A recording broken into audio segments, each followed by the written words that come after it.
নমস্কার। ব্রহ্মময়ী মা তারা তান্ত্রিক যোগাশ্রমের পক্ষ থেকে আমি শুভব্রত শাস্ত্রী আমার ইউটিউব চ্যানেলের আধ্যাত্মিক অনুষ্ঠানে সকলকে স্বাগত জানাচ্ছি। আজকের আলোচ্য বিষয় বা মূল বিষয়বস্তু যেটা নিয়ে আমি আলোচনা করব, সংক্ষিপ্ত আলোচনা করব, কিন্তু খুব গুরুত্বপূর্ণ বিষয় নিয়ে বলবো। সেটা হচ্ছে মনের ইচ্ছা পূরণের টোটকা। মনের ইচ্ছা পূরণের টোটকা।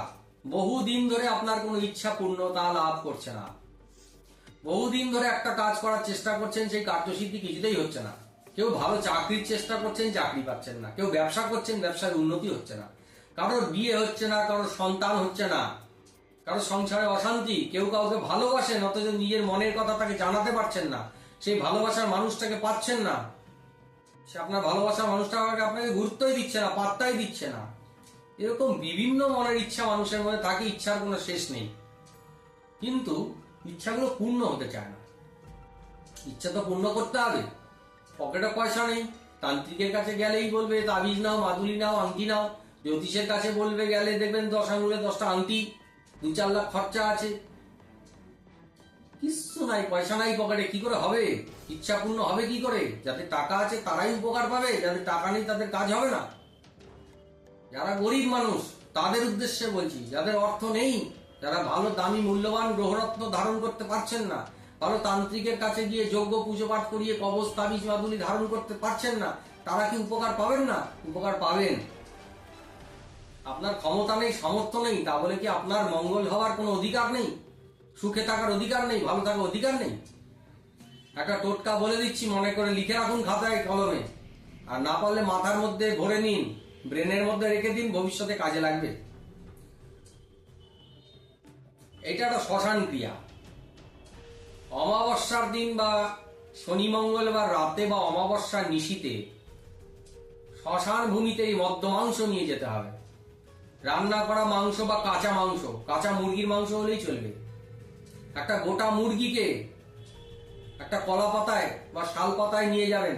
মুরগিটাকে কেটে সেটাকে ভালো করে ছাড়িয়ে, ধোয়ার দরকার নেই, ধোবেন না, রক্ত সমেত, রক্ত মাখা অবস্থায় মুরগির মাংস গোটা মুরগিটাকে নিয়ে যাবেন কোন শ্মশান ভূমিতে, যেখানে চিতায় দাহ করা হয়। কাঠের চুল্লিতে, গ্রামেগঞ্জে নদীর তীরবর্তী স্থানে এখনো চিতায় দাহ করা হয়, কাঠের চুল্লিতে বডি পোড়ানো হয়। যদি না থাকে, যদি দেখছেন ইলেকট্রিক চুল্লিতে পোড়ানো হচ্ছে, সেখানেও এই কাজটা করা যাবে। ইলেকট্রিক চুল্লির আশেপাশে কোনো নির্জন স্থানে, যেখানে লোকজনের ভিড় বসতি নেই, লোক সমাগমটা কম আছে, সেই সমস্ত জায়গায় আপনাকে যেতে হবে, গিয়ে এই কাজটা করতে হবে। কলা পাতা বা শাল পাতায় মুড়ে একটা গোটা মুরগি নিয়ে যাবেন। মুরগিটাকে আঁশ ছাড়ানো অবস্থায় ছাল ছাড়িয়ে মুরগিটাকে নিয়ে যাবেন। সাথে একটা কারণের বোতল নেবেন। কারণ মানে মদ, প্লেন বাংলা ভাষায় যেটাকে বলা হচ্ছে মদ। একটা বিলিতি মদের বোতল, ছোট একটা বিলিতি মদের বোতল সাথে করে নিয়ে যাবেন। সাথে নেবেন ধূপকাঠি, মোমবাতি, একটা জবা ফুলের মালা। ধূপকাঠি, মোমবাতি, জবা ফুলের মালা, ছোট একটা মদের বোতল, একটা গোটা মুরগি, কাঁচা মাংস, গোটা মুরগি ছাড়িয়ে নিয়ে কলা পাতা বা শাল পাতায় নিয়ে যাবেন। গিয়ে শ্মশান ভূমিতে, যেখানে চিতায় দাহ করা হচ্ছে, মৃতদেহ পোড়ানো হয়, তার পার্শ্ববর্তী কোনো স্থানে, কোনো নির্জন স্থানে, যেখানে জনবসতি বা জনসমাগমটা কম, লোক চলাচল কম, সেই রকম একটি জায়গায় গিয়ে জিনিসগুলো পরপর সাওয়া যাবেন। শাল পাতা বা কলা পাতায় করে সেই মাংসটাকে রাখবেন মাটিতে, তার পাশে কারণের বোতলটা, মুখের ছিপিটা খুলে তার পাশে রাখবেন। একটা ধূপকাঠি জ্বালাবেন, একটা প্রদীপ বা মোমবাতি জ্বালাবেন, জবা ফুলটা সামনে, প্রদীপ যেখানে মোমবাতি জ্বলছে তার পাশে রেখে দেবেন। দিয়ে সেইখানে দাঁড়িয়ে মনে মনে চোখ বন্ধ করে একাগ্র চিত্তে সেই ভোগগুলোকে নিবেদন করবেন। বলেন, হে শ্মশানের অধিপতি দেবতা, হে শ্মশানের অধিপতি দেবতা, বা হে শ্মশানের অধীশ্বরী দেবী, এই ভোগ নিবেদন তোমরা গ্রহণ করো। আমার এই সমস্যা বা আমার এই মনের ইচ্ছা তোমরা পূর্ণ করো। আমার এই সমস্যা থেকে আমাকে মুক্তি দাও, আমার মনের ইচ্ছা পূর্ণ করো। এইভাবে চোখ বন্ধ করে একাগ্র চিত্তে ভক্তি নিয়ে শ্মশানের অধীশ্বর বা শ্মশানের অধীশ্বরী দেবী দেবতাকে 108 বার প্রার্থনা করুন। কেউ যেন আপনাকে ডিস্টার্ব না করে, এটা খেয়াল রাখবেন। কাউকে আপনার মনের কষ্ট, মনের দুঃখ, মনের ইচ্ছা, মনের প্রার্থনা জানাবেন না। সম্পূর্ণ গোপন ভাবে কাজটা করবেন। করে 108 বার এইভাবে শ্মশানের অধিপতি দেবতা বা শ্মশানের অধিপতি দেবীকে আপনার মনের ইচ্ছা 108 বার প্রার্থনা করে বলবেন যে এই ভোগ নিবেদন তোমরা গ্রহণ করো, আমার এই সমস্যা থেকে আমাকে মুক্তি প্রদান করো, আমার এই কার্য সিদ্ধি করে দাও। যদি আমার এই কার্য সিদ্ধি হয় তবে আমি আবার পুনরায় তোমাদের মদ্যমাংস ভোগ নিবেদন করতে পুনরায় আসবো।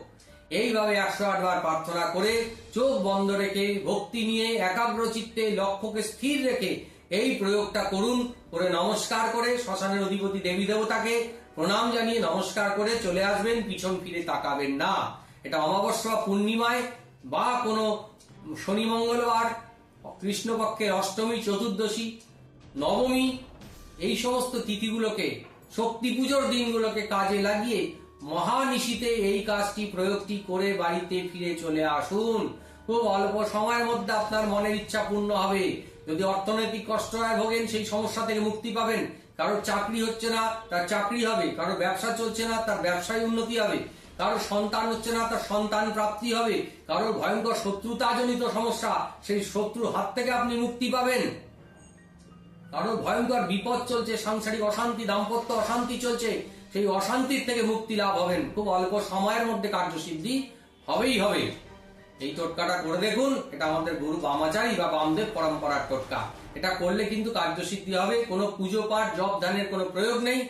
সামান্য ভোগ নিবেদন এবং শ্মশানের দেবী দেবতাকে প্রার্থনা করে চলে আসবেন, কার্যসিদ্ধি হবেই হবে।